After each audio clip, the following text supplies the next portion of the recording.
Let me start with a biblical principle. Kung anong ating itatanim, yan ang ating aanihin.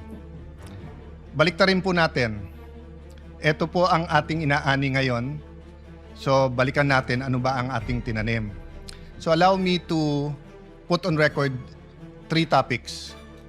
First, ano ba ang karapatan at responsibilidad ng bawat senador?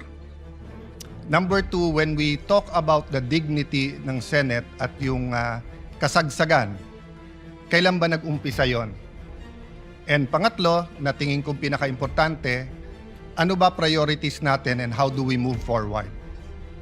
So, dun muna tayo sa ano ba ang karapatan at responsibilidad ng bawat senador. Gusto ko pong sabihin sa sarili ko at sa bawat miyembro ng Senado na hawak mo yung beat. Mga senador, hawak natin ang beat. Ano po ibig sabihin? Hawak natin ang mic, lalo sa mga panahon na to. Kahit sino po sa atin ang magsalita ay news sa panahon na ito. So kung pipiliin natin ay pag-usapan ay edukasyon, katulad ng sinabi ni Senator Bam sa kanyang vlog, yun po ay mapupunta sa record. Kung pag-uusapan natin agriculture, agricultural smuggling, problema sa taniman ngayon, problema sa fertilizer, pag pinag-usapan po natin yung 7% inflation, pag-usapan natin ilan araw pa ba meron tayong gasolina. At yung po ba ay katulad nung the last 60 days na dagdag ng dagdag o panipis na po ba ang supply worldwide? Pag pinag-usapan natin fiscal space po natin at dolyar sa peso, hawak po natin ang beat eh. Tayo po ang pwedeng magdikta kung anong pag-uusapan. Pero tignan po natin yung interview since May 11. Dalawa lang naman eh. Paano palitan muli si Alan Cayetano? At pangalawa, bakit bumaksak ang dignidad ng ating Senado? Okay. I'm talking in general ha. Pa-isa-isa po, may nagsasalita tungkol sa inflation. Kanina lang po, si Senator Raffy Tulfo ay sinabi nga niya na dapat yung mga importante sa ating bayan. Pero ito pong Thursday, Friday, Saturday, Sunday, ang pinag-uusapan po yung 13-11. Pinag-uusapan fireworks, pinag-uusapan papalitan. I'm at your service and I am at your disposal. Show me 13 hands or 13 signatures. I will even administer your oath if you want to. Ano po ang nasabi po last week? Bumaksak daw po ang Senado. And alam niyo po, kasundo ko si Senator Win. I wasn't joking. I was making him smile, but I would vote for him. Pero sabi niya kanina, ibalik ang dignidad ng Senado. Okay, I'll take it with good faith. Ang problema, Senator Win, yan ang narrative ng minority na simula nung Mayo 11, bumaksak. Sinabi ni Senator Ping, may I allow and correct me Senator Ping kung mali.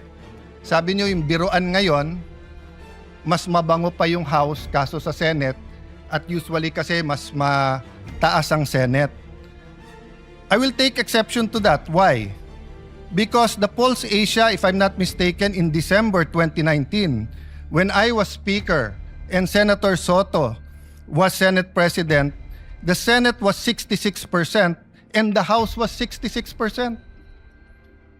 When I was Speaker, pareho lang po ang trust rating, ang performance rating ng House at saka ng Senado. Bumaksak po ang Senado nung nagsimula po yung flood control.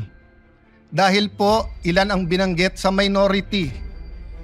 Pero ilang beses po sinasabi ng minority, bakit ganon? Kapag ka minority, may insertion daw. Pagka majority, amendment. Una, napakaraming ghost, tapos konti na lang. Tapos si Senator Jinggoy, ganito daw in-insert, tapos nung sinupina ng ombudsman, ang LBRO, yung pong may hawak ng dokumento, wala naman pala. I won't go into that because I do respect the hard work that every single senator, may it be Senator Marcoleta, may it be Senator Erwin Tulfo, or our chairman, Senator Lacson. I respect the work. I disagree on many things, but I do not criticize. Did I say bumaksak dahil sa'yo? Sa'yo? Wala po. Kasi hawak natin ang beat eh. Sasabihin nyo po, yes, but 24 tayo, yes. Pero kung 11 sa atin ang sinasabi, ang problema ay si Cayetano, palitan yan, at 13 naman tayo na nagsasabing con-as yan, at impeachment yan, etc. yan, edi 24 na tayo na yun ang pinapakinggan ng tao. Hindi inflation, hindi yung ekonomiya, hindi yung teenage pregnancy, hindi yung tumataas na bilang ng mga may AIDS, hindi yung problema sa PhilHealth, hindi po nakawalan ng flu vaccine ng ating DOH. Napakarami pong issue. Mr. President, bakit po ba na yung linggo ng May 11 ay naging napaka-masalimuot para sa atin? At yun po ay naging bullseye para sa marami. First of all, hindi po nanggaling sa bagong majority na kapag ka nag-take over etong majority na to, ay i-dismiss po ang impeachment. I-delay ang impeachment. Magiging partial ang impeachment. Kailan po niyo ako narinig na sinabi ko yung dating majority o minority ngayon? Pagka kayo ang majority, siguradong ma-impeach, siguradong guilty si Vice President Sara. Wala po. Kasi nirerespeto ko politika nyo. Pero once na mag-oath kayo, naniniwala ko, impartial na kayo. Mahirap maniwala. Mahirap sa mga statements nyo tungkol sa Vice President. Mahirap maniwala na kayo'y magiging impartial. Di ko nilalahat. Ilan lang po sa inyo. But I recognize it's the same for us. Nahihirapan kayo maniwala na yung ilan sa amin na malapit sa Vice President, ako personally, malapit ako sa dating Pangulo, hindi po ako malapit sa Vice President. Pero kung ako'y maniniwala na kayo'y pwedeng maging impartial, why can't you give us the benefit of the doubt that we can also be impartial? Even Senator Padilla, who's very close to the Vice President, na ang dami ng statement, sabi niya, kaya nga nagsasalita bago mag-oath kasi once na mag-oath, susundin niya yun. Ako po'y Kristiyano, siya po'y Muslim. Pero pareho kaming naniniwala, brother, di ba? Na once nag-oath ka, kasalanan sa Diyos ang wag sundin yung oath. So, Madam President, it's a two-way street. What's the difference? The difference is the minority keeps speaking outside the session hall na hindi natin basta't masagot. Senator Amy is speaking in the session hall na lahat sila ay pwedeng tumayo. Number 2, outside the session hall, walang out of order. Dito po meron. I'll go to that later kasi meron naman po tayong rules at may way forward tayo. But the first thing po, yung binansagan po ang majority na ang dahilan daw po ay yung impeachment. We've proven that wrong. In fact, I'll ask for another caucus tomorrow to finalize matters regarding the impeachment because on Thursday, may final meeting naman yung secretariat, yung magiging clerk of court, and we want to get your inputs. Secondly po, Senator Bato, he's a member of this establishment. He is entitled to go here and to vote. Bakit naging issue na pumunta dito para bumoto lang? The leadership of the Senate determines the direction of the Senate. The Senate is the last line of defense when it comes to democratic issues or issues that affect our democracy. That's been the history of the Senate, pre-martial law and after martial law. Kaya nga yun ang hinala, bakit inabolish ng martial law? Because the independence of the Senate is very important. Yun po ang ginamit sa akin ni Senator Coco then Senator Tito Soto, who I respect. During Duterte's time, sabi nila, we have to have an independent Senate. Wag si Alan kasi masyadong malapit. Well, I'm the first one now of 4 SPs since 2022 na hindi ko makiklaim na malapit sa presidente. Have any one of you given us the benefit of the doubt that we will have an independent Senate? Hindi ko na narinig yun eh. Panay sinong malapit sa Malacanang? O yan, walang gagawin niya kundi lalabanan ng Malacanang. Eto ganyan.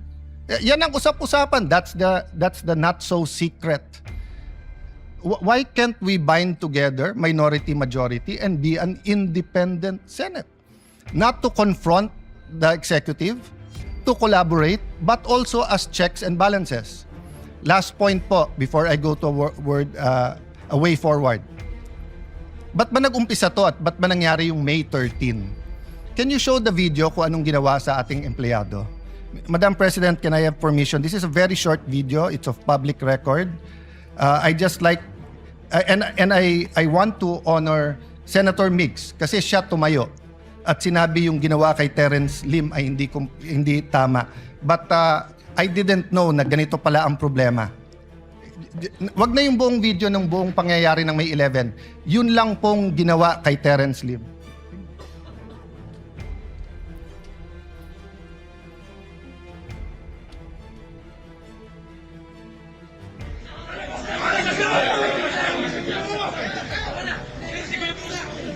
Oh, before that, baksak na siya dyan eh.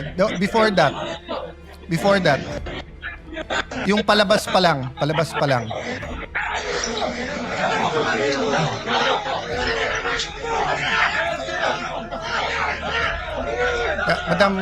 Madam Chair, may I ask, kahit na naghalo yung video, but yung palabas pa lang.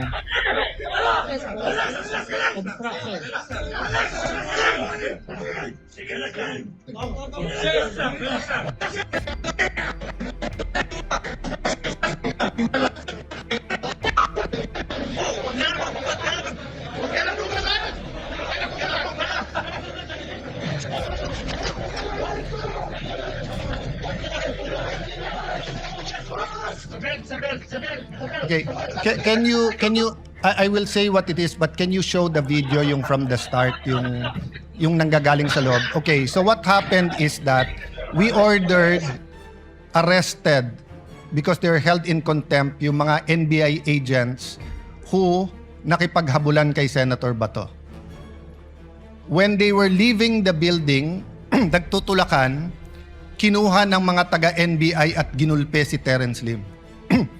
Just to clarify so that everyone knows, Terence Lim is Senate Security. Is Senate OSA, our OSA. employee. Yes. At yung isang taga-OSA naman ay hinarangan at tinabayhan ng isang taga-NBI. Nung gulpi at dapa na siya, lalo pang ginulpe, ayaw siyang palapitan sa medical. At nung siya'y binuhat, dinadala siya at pinosasan at dadalin siya sa sasakyan ng NBI para dalhin sa NBI. Okay? That's inside our premises. Have I heard anyone say that the dignity of the Senate is at stake here because the NBI ay nanggulpe sa loob ng ating premises, ayaw sumunod sa order ng Senate President at tinatakot pa ang ibang OSA at isasakay sa kotse at dadalhin sa NBI. Isa lang po sa minority ang narinig ko po. Si Mig Subiri, former Senate President. Did you ever hear me say anything about that? No. Because we're all waiting for the independent investigation. Do you have the video para kitang-kita? Guys, kanina ko pa sinasabi, excuse me, Madam President. We have the video. Can you show the whole video? Pakita. Kahit yung Yes. yung palabas pa lang, kahit na sabihin yung hindi kitang-kita siya doon. Mula sa simula, please, yung video. Yung palabas pa lang sila Terence doon sa harap. Who's in charge of the video? Yes, may we request While they're preparing it, the Madam Chair, technical to show the video this is from the what start. will set the tone of why our OSA was on high alert on Tuesday and Wednesday. And that is why they were wearing vests, and that is why they had to have weapons. Because the NBI was treating the Senate like a palengke. Oh, ayan, is that it?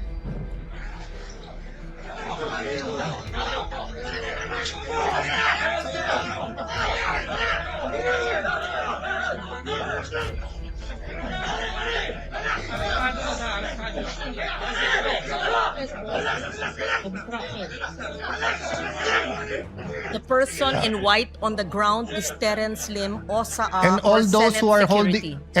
holding them back are NBI.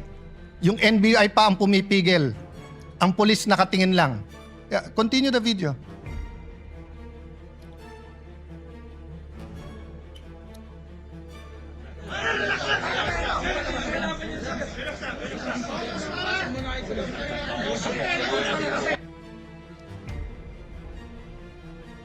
No, show the whole video, yung hanggang binitbit sa kotse. O kaya yung CCTV.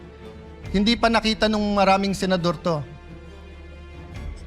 Madam Chair, that's one reason na hindi ko sinisisi yung iba sa minority. Kasi ako mismo, hindi ko nakita yung buong video. That's why I have communicated to everyone, including to the NBI. Mag-inhibit sila, tapusin natin ng buong-buo yung investigasyon para makita natin kahit yung CCTV muna. But the point is, Madam Chair, paglabas pa lang dinukot siya, ginulpe, ayaw palapitan sa medical. Isipin niyo po, sa loob ng sarili nating remember, Madam President, this is not a department. We're not the DOJ, the DOLE, DSWD. We are a branch of government. The Constitution says we are a co-equal branch. Ang USAA ba pwedeng manggulpe sa loob ng Malacanang? Ang USAA ba pwedeng manggulpe sa loob ng Supreme Court? Pero ba narinig ko yung dignity natin, NURAC? Yung ating dignity ay giniba dahil sa NBI? Wala po eh. Si Alang Cayetano pa rin ang pinagbibintangan nyo. Bakit ako ba nang gulpi dyan?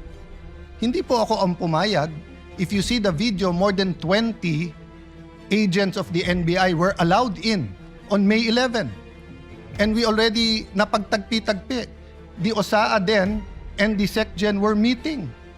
They even inspected the helipad and all parts kung saan pwesto yung mga NBI.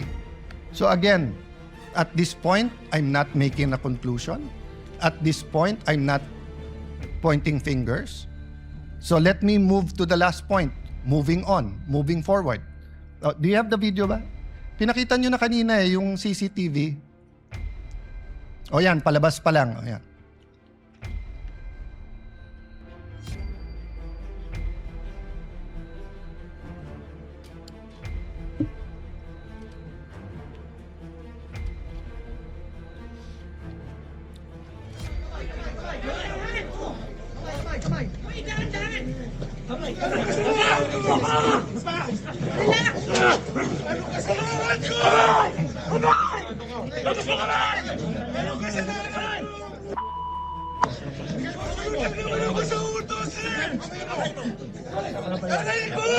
Ilabas mo kamay mo! Gumag! Narinig ko! Narinig ko! Hindi mo ko magalinga! Ilabas mo kasi kamay mo!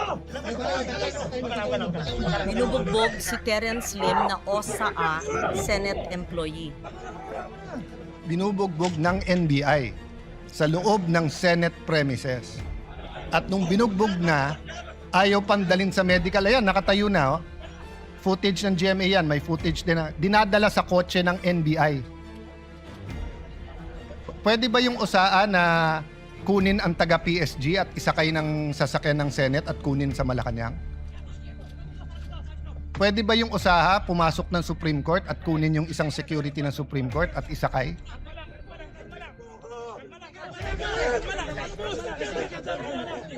Yan, pinusasan, isasakay sa sasakyan ng NBI.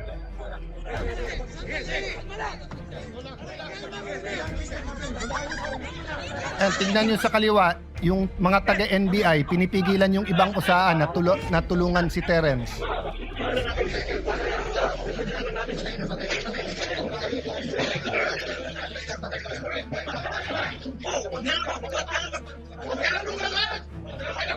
Pinagtulungan ang isang Senate Security OSAA Terence Lim ng mga taong allegedly, I'm not sure who they are, within Senate premises na nambugbog. Ang punot dulo nito ay hindi tayo sigurado kung ano ang kanilang gustong gawin.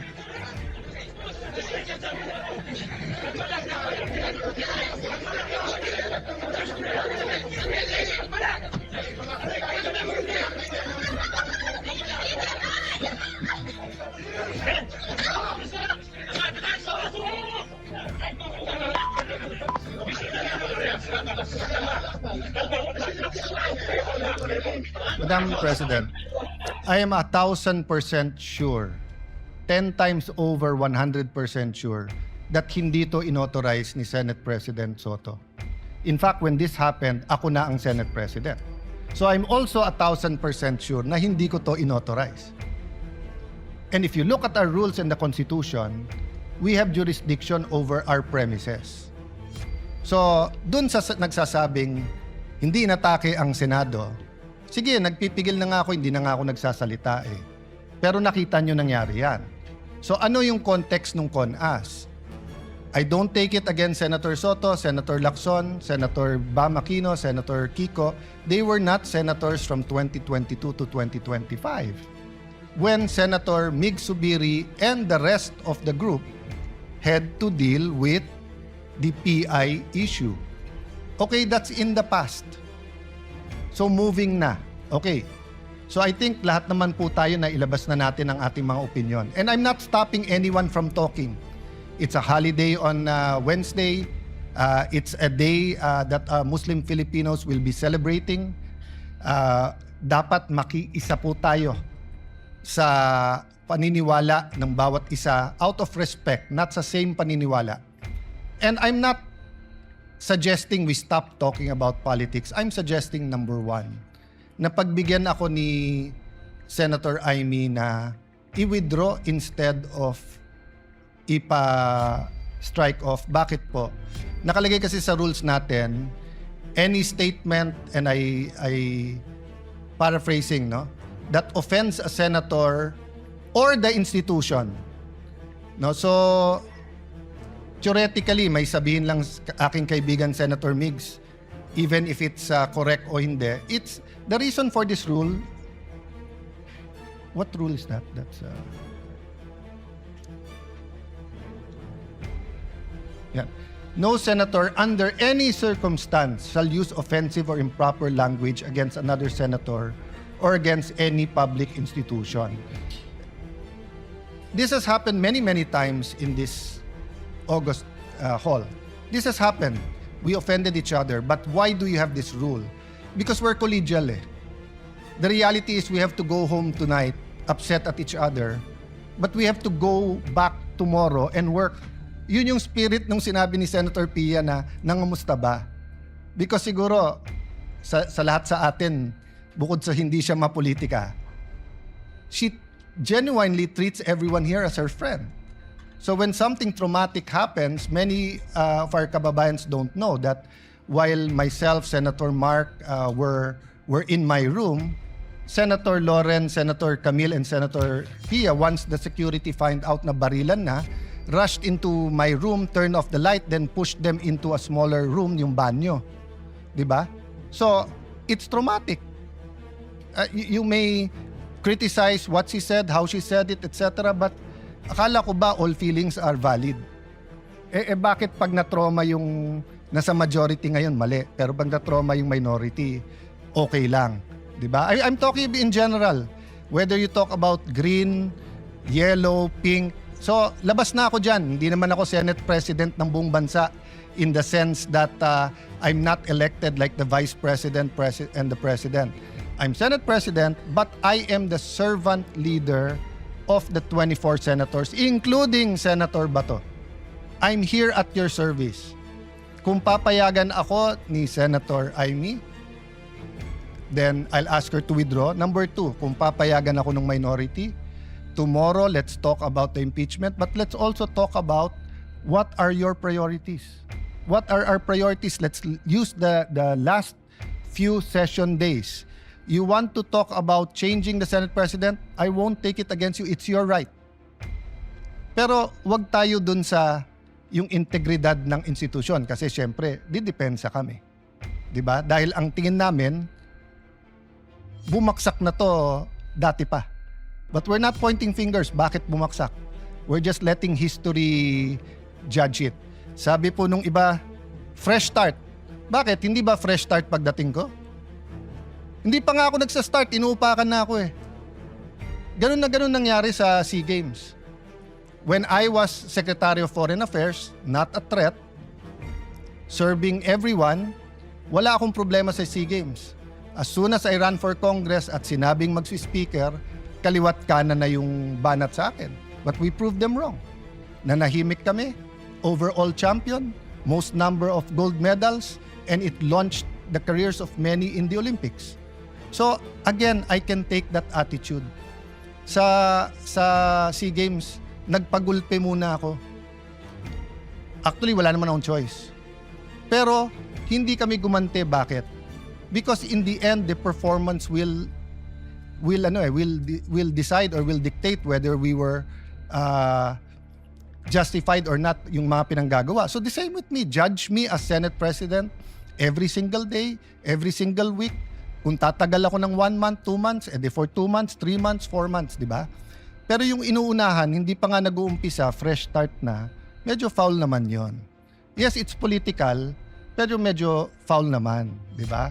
So I guess yun lang naman po ang spirit ng ating mga privilege speech dito na very political. Can we go back and start talking again about health, about education, about that's why we were unanimous in retaining and again putting Senator Win as the chairman of the Protect Committee because he was doing a good job in how the government can help us, no? So again, my speech is not perfect. You want to interpolate me in a later date, etc. But lahat nung nasa minority may tama kayong sinabi kanina. Sabi niyo po, people are watching us. So Senator Amy, the ball is first in your hands. Afterwards, it goes to the minority. Thank you for giving me this. Oh, sandali lang po, Senator Padilla, na hindi ko tataasan ng boses, brother, ay magsasalita muna daw. Thank you for this opportunity, Madam Chair. Thank you, Senate President Alan Cayetano.